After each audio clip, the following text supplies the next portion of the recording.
Okay, ladies and gents, welcome to some Lel action. We've got some Lowy the Legends on Hideout. Hideout, I think, a really good map for most levels Age of Empires 2, but especially the low elo, the mid elo, because you've got enough protection to feel safe and not scared of the world. It's already scary playing online, but it's not quite enough protection where you can't be aggressive, you know? So you still got to do some of the basic stuff to protect yourself and scout for map control. In the red, we have H. Lee, and oh my god, dude, are you...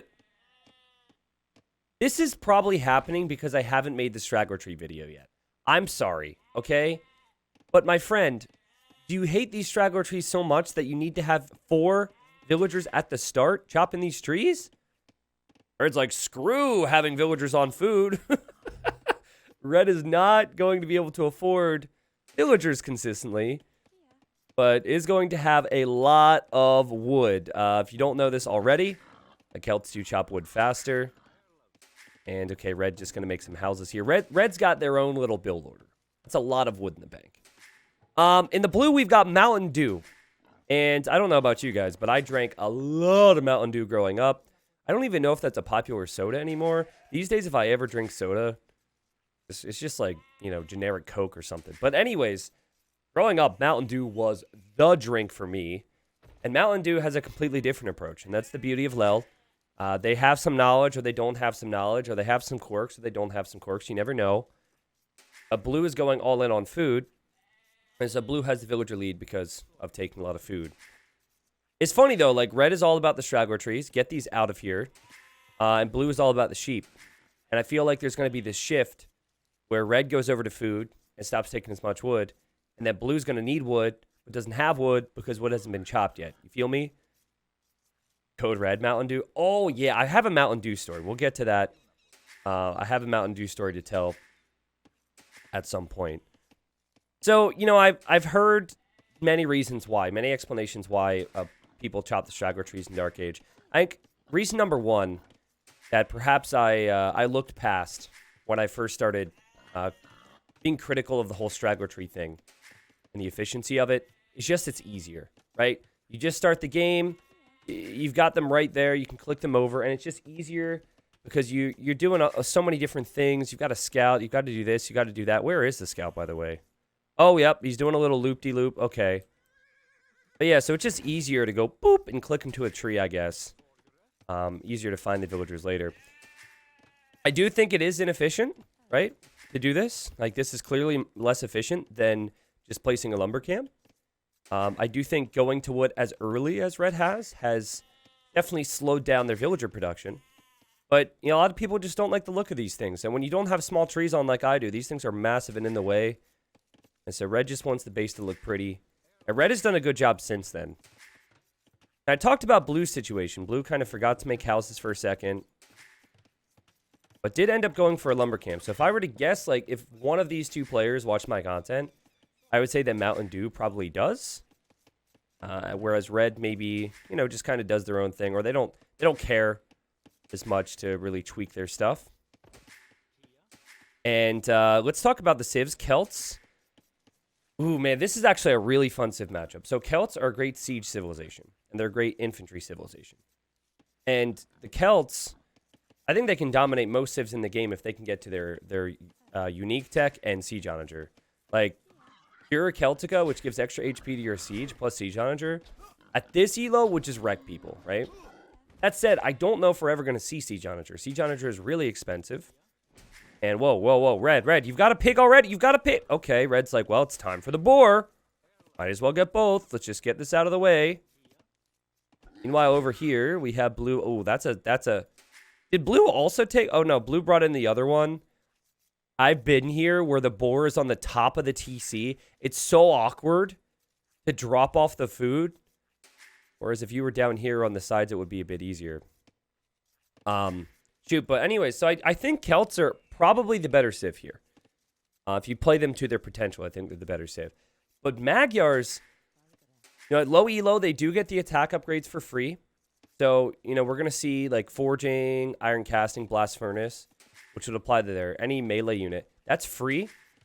I think that's something that is important because a lot of people forget blacksmith upgrades here. But also, they have the Magyar Hussar, unique unit that can only cost food if you research a unique tech.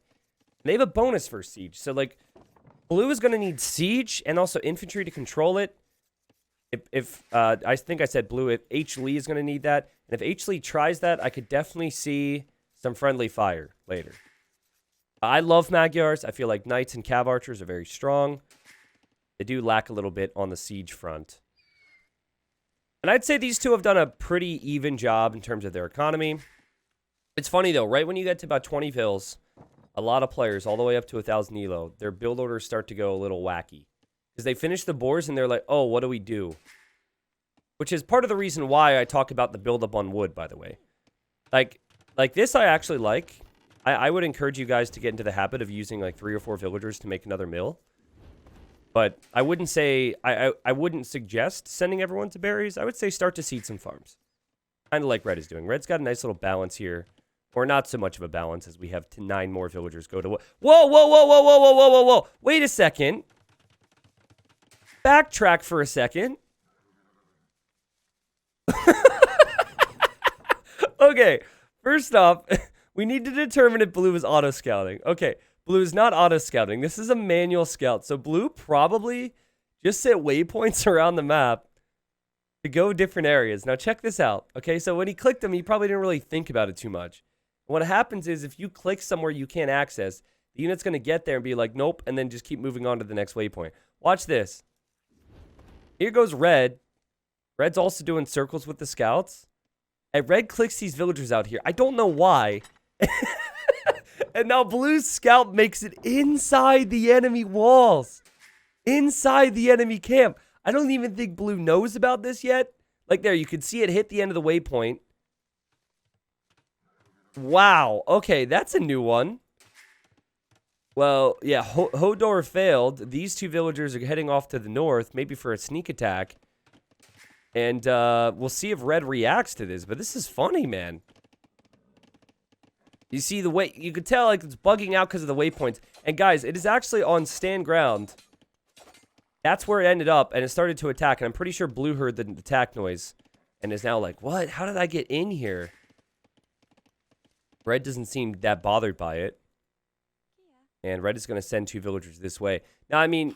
Okay, Red just rang the town bell, and about 20 villagers went idle because of this scout. So, okay, the scout's been worth it. Red maybe needs to watch my TC tip video. Now, what you could do here if you're Red is that's a weak scout now. You could just bring your scout in here and kill that. But it doesn't look like Red's going to do that. And this actually works out a lot for Red if Red wants to sneak, because now Blue's scout isn't out there to see anything. Red's really gone the long way around. I feel like this way would have been a little faster. But sneak to the maximum here for Red. As we have a barracks on the other side of the map. I love this. I think this is going to be really interesting. Also, is Red going to kill that scout? Yeah. Yes, there you go. I like it. So Blue will lose the scout. Blue is now blind. We have a woo-woo-woo over here. Not a woo-woo-woo technically, because there were no kills. Now we're seeing farms at it, and double stable here from Blue. So, like, this is, again, it's like players play it so differently from here. The first 20 or so villagers, they have the general order down. But then they're kind of like, what do I do? Where do I go? And so I would suggest, and I've said this a ton, if you don't really know where you're going at this point, you don't have, like, a perfect sublime fast castle down, just get your farm upgrade. Get your farm upgrade, get your wood upgrade, and just keep pumping out vills. Now, check it out, guys. We have not only a barracks, but we have a house wall here for Red. I don't know if Red plans to attack with this or what, but it is rather interesting that the barracks is going up, which would make spearmen, which counters the scouts. And the scouts are being made. So you've got to think that Blue... Whoa. Okay, you've got to think that Blue wants to attack Red's base, and Red won't have a barracks there. Bears don't woo. Have you ever been attacked by a bear? Listen, I've been attacked by 4 bear in my life, okay? And I fought them all off. As you guys know, the streaming life, the content life has made me very strong and very adept to survival in the wilderness. So don't you look at me and say that bears don't woo. I was up against a woo bear once, and he was the toughest one. All of that was very believable, I'm sure. Okay, let me tell the Mountain Dew story real quick because I have a feeling we're going to see... Oh, wait. No story time. Will Blue notice this? Just happened to head the other way. Here he is. And these villagers just like, this is awkward. He didn't see us. They didn't see us. And so Red is going to stay here. And it's just a building wall. That's all it is. It's a building wall on the sides. And I feel like walling is a good move. But what if these production buildings are needed? We've now got 3 scouts on the other side. And like, look at Red. Now Red's making spearmen, but they're kind of out of position here. I will see what Blue does. I don't know if these scouts are like out there to get revenge for their buddy. I mean, Blue's making a ton of these. Remember, forging is free, so they do have a lot of attack. And Magyar scouts are quite cheap. And Blue sent more scouts. Oh, Blue tried to send more scouts over, and then it's blocked off now. And Red is just sending the spearmen home. I love it. I mean, it's not ideal. Like, this is the weakness of having forward military buildings. Like, I really hope it doesn't happen, but Red could just die to this. Fortunately, Celt infantry is faster, but Red, you really need to get, like, some walls up behind this, ideally. Here, this villager's gonna die. Oh, no. Meanwhile, we have a tower here from Red, so Red wants to be offensive as well. Oh, Red with the palisade wall, but didn't see it on this side, so couldn't react in more places than one. And we are going to see some villagers go down. And Red is like 11. So Red is laughing. That's the 11 taunt. Not reacting, though. Which maybe Red feels like he's a beast because he did this. And he's laughing. Not realizing that the other vills are dying. Oh, the spearmen have to walk across the whole map to get over here. Red still no reaction, which is alarming. And, okay, Red is now fighting back. The villagers are angry. They are fighting back. We do have spearmen kind of over here. Believe it or not, this is manageable if Blue doesn't focus down that spear. Because that spearman is getting scout hits because the scouts are hitting vills. And granted, he's killed a lot of villagers here. It's still great. But it feels to me like, you know, maybe there's a chance that Blue, since he hasn't been creating vills, we have the classic Leld meme I'll show in a second. Look at Red. Red's been creating vills. Blue has not been. Throughout these engagements, Blue is full-on micro-nerd, and Blue doesn't realize this. So now we've got forward spearmen, kind of. Oh my god, Red set the gather point. His own walls are working against him. He set the gather point to his base, and they can't path correctly, so he's running past Blue. It didn't look like Red had spearmen for a while there, but a new shipment of spearmen have arrived. Hey guys, there's only a 6 villager difference. Also, there's a bit of an attack here from Red. Blue doesn't seem to know what's going on there. So I'm going to show the meme. I've shown it a million times. Sorry for the little blip when we turn it off. But guys, if you're creating scouts and microing, obviously it's tough to balance. In an ideal world, though, you are going to also create villagers at the same time. Blue killed 12 villagers and is only ahead by 5. I'm sure we can all relate. And Red's spearman still running around. Spearmen everywhere. It's because, like, the gather point is set. Pathing is weird in Age of Empires, but the way the gather point is set has made things awkward. That said, at this point, there's nothing Blue can do offensively to have success. Like, there's really nothing you can do. It's all defense now. And you've committed. Whoa. We got militia. How much you want to bet he gets supplies after making the militia? So he's thinking, how am I going to counter spearmen? And we're seeing man-at-arms, which is actually not a bad play. But Blue, much like Red earlier, did not notice this was happening over here. And Red is so confident that this attack is going to work that we are now seeing the houses against the enemy's walls. I often suggest to make houses against your own walls to fortify it, but Red is making houses next to the enemy's walls. Blue also doesn't have loom, which is rather important. And here comes Blue now with the scouts. And these scouts will actually clear all this. We're seeing militia from Red as well. The spearmen are, like, over here, I guess. And now Red's gonna... This is chaos, man. This is chaos.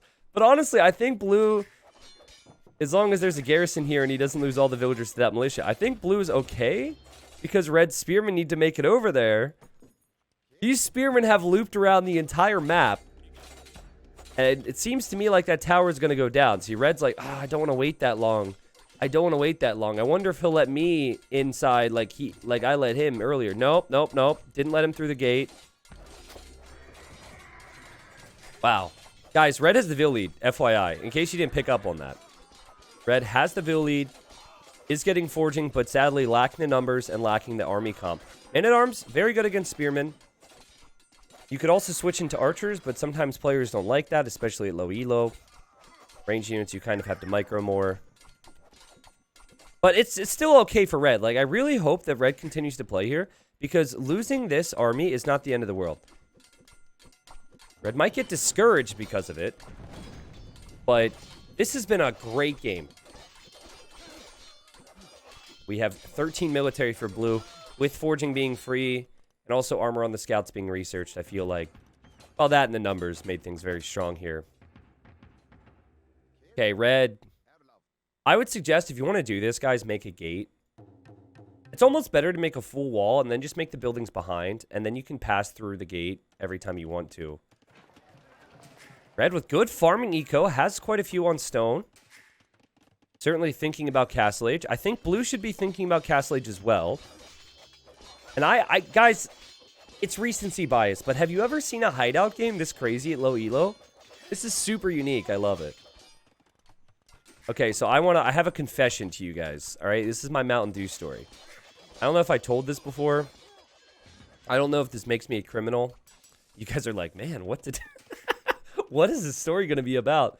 So, I forget how old I was. I was like probably 10. I want to say 10. And there's a local summer camp where I grew up. And we're there for a week. You know, you've got like a cabin with a couple friends, counselor, play games, all that stuff. And big thing that year, and maybe this will tell me what year it was. Big thing that year was Mountain Dew Code Red had just come out. It come out that summer. Loved Mountain Dew Code Red. Okay. And so there was a soda machine there. And it was, I think it was $1 or like $1.50 for not a can, guys, not a can. For like the 20-ounce bottles. And by the way, blue has broken through red's fortification. Plan ruined. Also red about to lose the blacksmith and scouts. So anyways, you know, we'd have some spending money from mom and dad, and we'd try and ration it out. And so I determined I could have like a Mountain Dew and an ice cream a day for that whole week, and we'd be good. But I was disappointed because like other guys were drinking like 2 or 3 Mountain Dews, you know? I was jealous. I was jealous of their future diabetes. So one day I go up and it's in the middle of the day, but everyone was doing some other stuff. And I put the money in to get a Mountain Dew. And I hear, dun, dun, dun. And then, whoa, whoa, whoa, whoa, whoa, whoa, whoa, whoa, whoa, whoa, whoa. It was like a machine gun vendor machine. All the Mountain Dews just came tumbling out of the machine. And this machine was like kind of on a hill because it was like this weird little, there's like this slanted pavement next to it. So they just go crashing all over the ground and start rolling down the hill. And now I could have thought like, hey, I'm going to share this with my friends. No. I didn't have a way to carry it. So I'm like using my shirt and I'm like holding the bottom of my shirt out like a net. And I'm piling Mountain Dews into my shirt. And then I'm running to the cabin and I just keep getting all the Mountain Dews. I swear it was like 30 Mountain Dews. And I put them underneath my bunk bed. Now later on, I'm a nice guy. I did share. All right, I did end up sharing because I had to brag to someone about it. But there's a young T90 at church camp just, you know, stealing Mountain Dews. So that's my Mountain Dew story. I really enjoyed that summer. Let's just put it that way. I remember coming home with a lot of Mountain Dews in my backpack. My parents wouldn't ask questions. That was part of it. It's like, I'm not a good liar. And so I really didn't want them to ask questions. So I was able to hide it from them. And that's Mountain Dew story. Red's entire little base over here is getting taken out. However, look at Red. Red says, I'm going to wall this up. Like, you've got all that military over there now? That's cool. I'm going to wall this up. I guess what makes me a little concerned for red is that red is no longer going to make infantry. And you already have upgrades on infantry. And I feel like infantry is good. But maybe red giving up on that idea. Blue going to add a second TC. Blue also going for longsword. And I think those free attack upgrades really come in handy here. And we're going to see a second TC here for red, who has a pretty considerable vill lead, because every time I look at red's TC, there's villagers queued. This is a really good habit to get into. Just make sure these TCs are queued all the time. Not cute, okay? I mean, if you're into TCs, live your life. I said queued. Yeah, lamed the vending machine, exactly. Well, oh, wow. Okay, this is fun. So will blue go for the offensive castle? So I like this. I will say this, though. If you, at this stage of the game, like this game has gone on for a while now. Let's say he knows the wall is there as he's moving forward. If you castle somewhere right on the outside of the enemy walls and you don't break in and do damage, they could just place a defensive castle and then treb yours down in the Imperial Age. You have to be a little careful on how you do this at this time of the game. But I guess it's early enough where we might not see that. And also at this elo, it's not like players are going to make a big switch.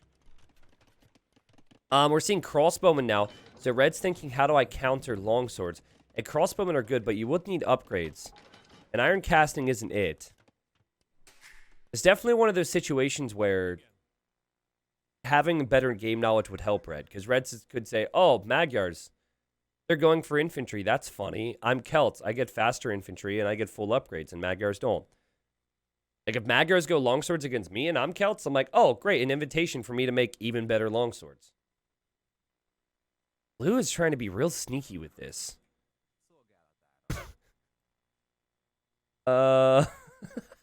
Meanwhile, blue is 1,000 stone. Oh, is this going to be a town center over here? Okay, just bought wood, but then lost the wood, I think, to a farm reseeding. See this? Okay, now has the wood. Quick, before a farm reseeds. Sold food, bought more wood. Okay, didn't realize the wood was there. Wow! Okay, this is a unique game, guys. In terms of positioning, this is awesome. This is really cool. Both players thinking about the long term. I like to see relics come in. Yeah, red's getting the relics now. That's a big thing. That's half the reason you want map control on this map is for relics. Red's got 20 vills in queue. It might be only on 2 TCs. But my friend Blue over here is on 3. And actually, Blue's catching up now. Good job from Blue. Also, Blue got the Castle Age farm and wood upgrade, which I like. All right. We'll see what happens with this town center. This is just a position where Blue can make military buildings later. And Blue's going to make more barracks. Okay. Wow. Amano, what's up? He says, finally got a chance to watch live Lel. Hey, welcome. This is a really good game.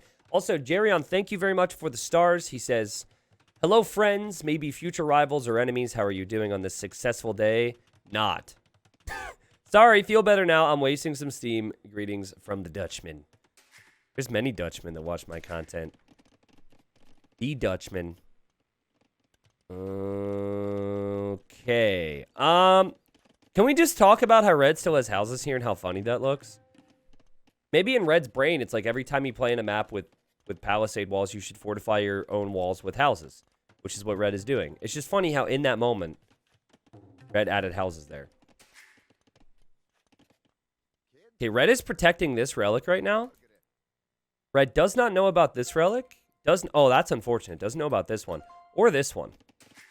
So, I mean, red's going to have 2, but it feels like red could easily have, well, not 2 necessarily. We don't know if red's going to go for this one yet.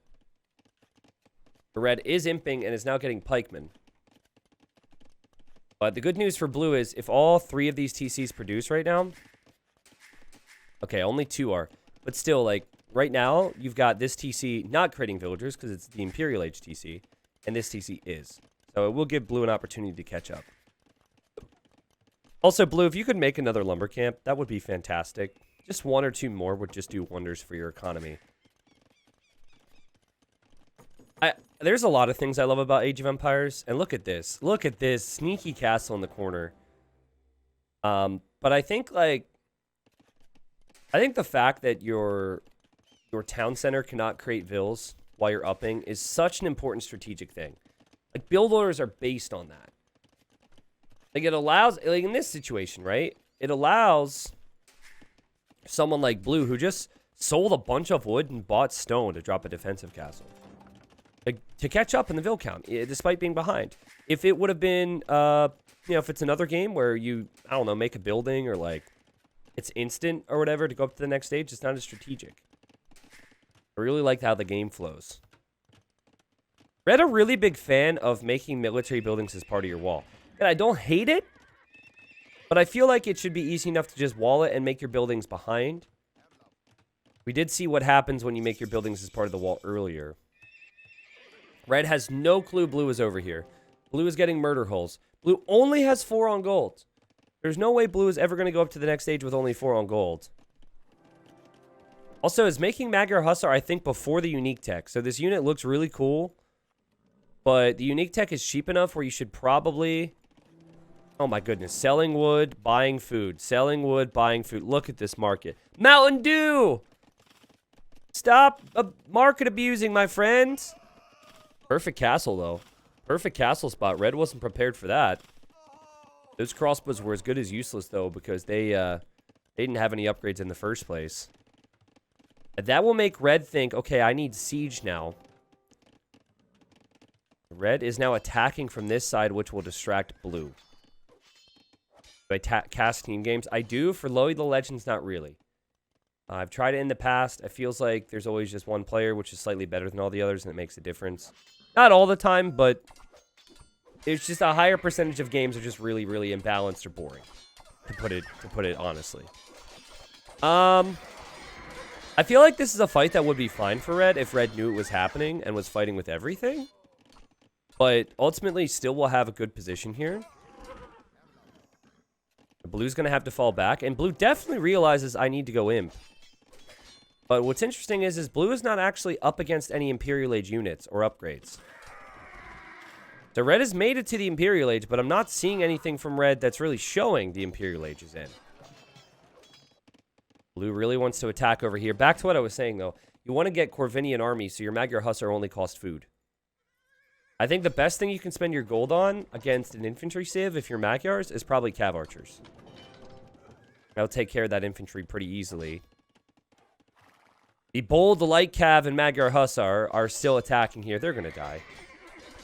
And okay. Does Blue know about this, guys? Because sometimes if you're being attacked in more than one spot, you might not know. Whoa, whoa, whoa. Blue's looking over here.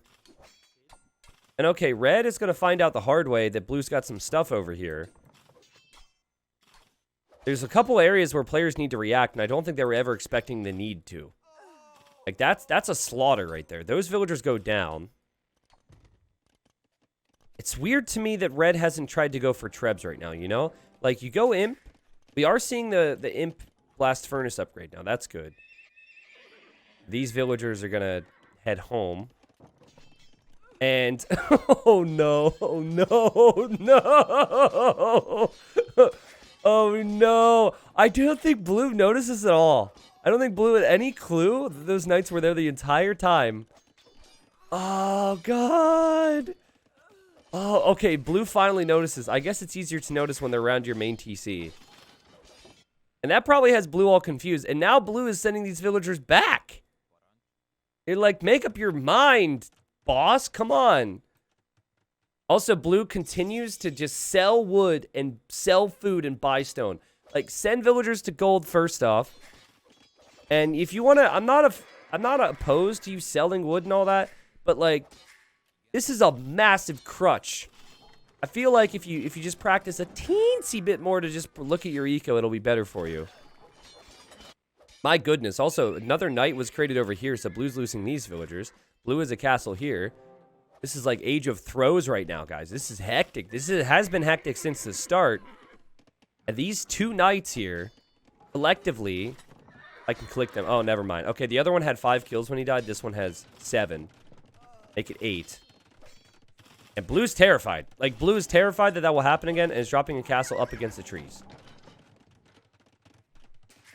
Okay, these villagers not working. These villagers not working. Let's look at the idle time here. Woo! it's a lot of idle time. Okay, so red sees this now. And red says, I'm going to wall behind. Now, I think we're noticing on both sides how, you know, there's potential for things to do, but this game is hard. Blue has used more APM to sell wood in this game than to actually place villagers on gold. But blue is also focusing here, and I don't know if that was intentional or not, actually, but blue's going to get some kills. I think red tried to click the wall foundation and accidentally clicked the tree there. So that's something red's going to have to deal with. Update on the relics, by the way. It's still just 1-0. Blue could be getting relics. Not seeing much, but blue wants to be a raider. And honestly, this is going to be a really good raid. I think. Let's see if there's a reaction here. See, we're just seeing pikemen in defense. And red tries to get walls down. Really tough to quick wall. And here come the pikemen. Thank goodness they're speedy, right? I'm going to assume we're going to see a town bell here. Also, red is massing more cavalier to send into blue's base, which I love because it worked so well last time. Great job from blue to come in here with different groups and then spread them out. This is a really good raid. Oh, well done from blue. This is a great recovery. After what just happened over at his base, this must feel really good. And that said, blue has made a treb. Now, I actually think this is a mistake because look at red. Red's like, I can make trebs too.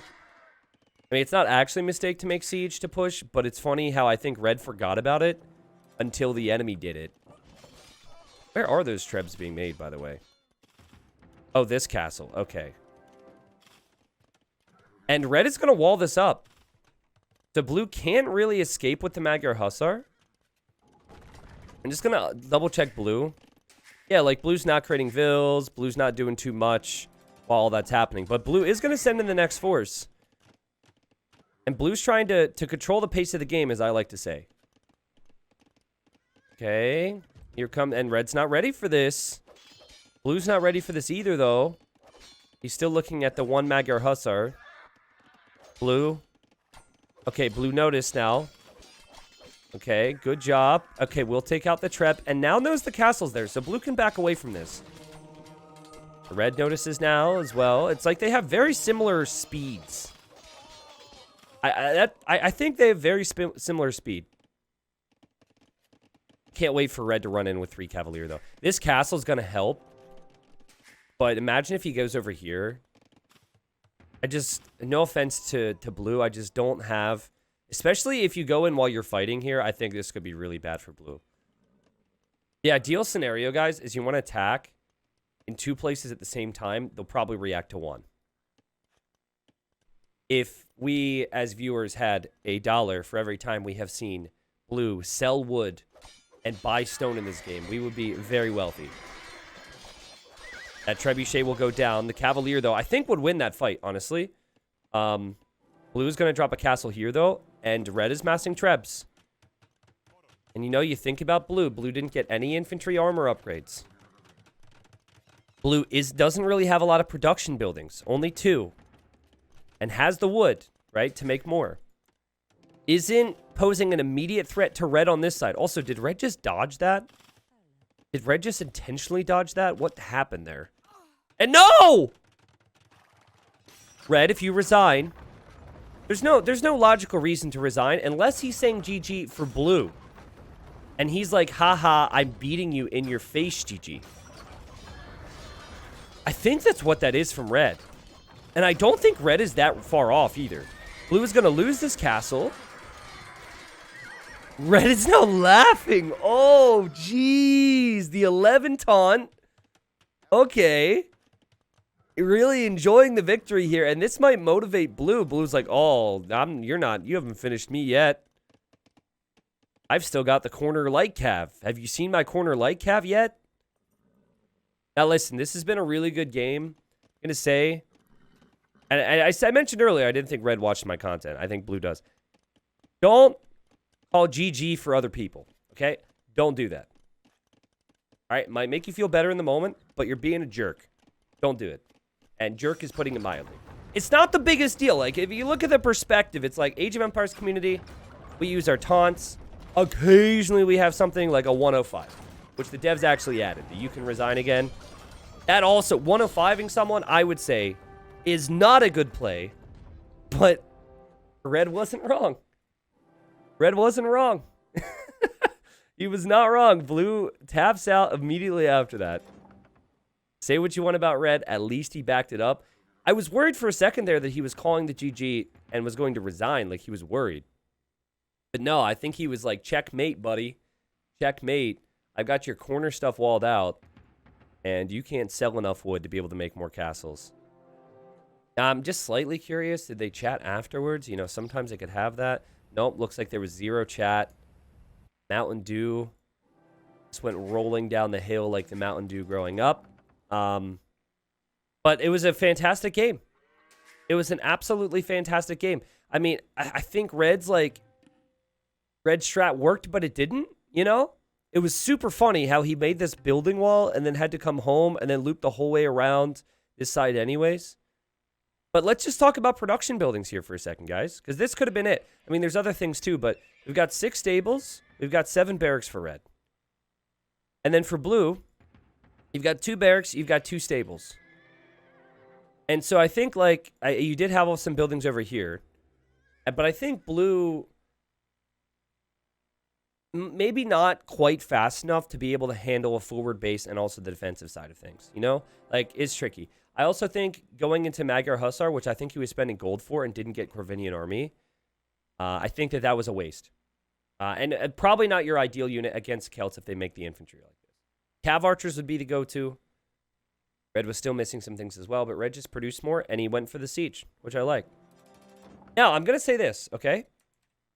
Because people are going to be like, oh my god, what a noob. He didn't get Corvinian Army. I would never do that. Even if people don't comment it, there's a lot of like, oh, how are they my elo? Because I would never do that. First off, you do, okay? You just don't have someone sitting back and watching it and broadcasting it to thousands of people.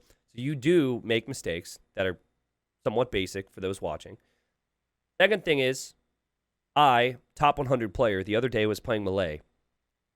And I thought I researched Force Levy. And if you don't know what that is, it makes your swordsman line cost no gold. And I was ready to push back. And I made like 10 barracks and full queued swordsmen. I made like 60 or 70 of those bad boys before I realized, wait, where's my gold? I didn't click the tech. Or I must have clicked the tech and I didn't have the resources at the time. I made 70 two-handed swordsmen that cost full price because, well, mistakes happen. So, again, if you're Mountain Dew out there, thank you for giving me an opportunity to tell the story. Maybe you thought you clicked it. Mistakes happen, even to the best or the worst of us out there. And, man, what a good game, though.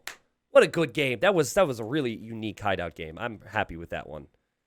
Also, if you're curious about how fast they are, because a lot of people want to see this, I mean, this makes sense. Red did a better job in the early stages at creating villagers. And then Red had more military to move around and had more military buildings to click and queue up units with. So this to me makes sense, but it's not as if Blue can't be faster. It's just Blue, I think, just didn't have the production buildings. Didn't really set themselves up for a lot of success here.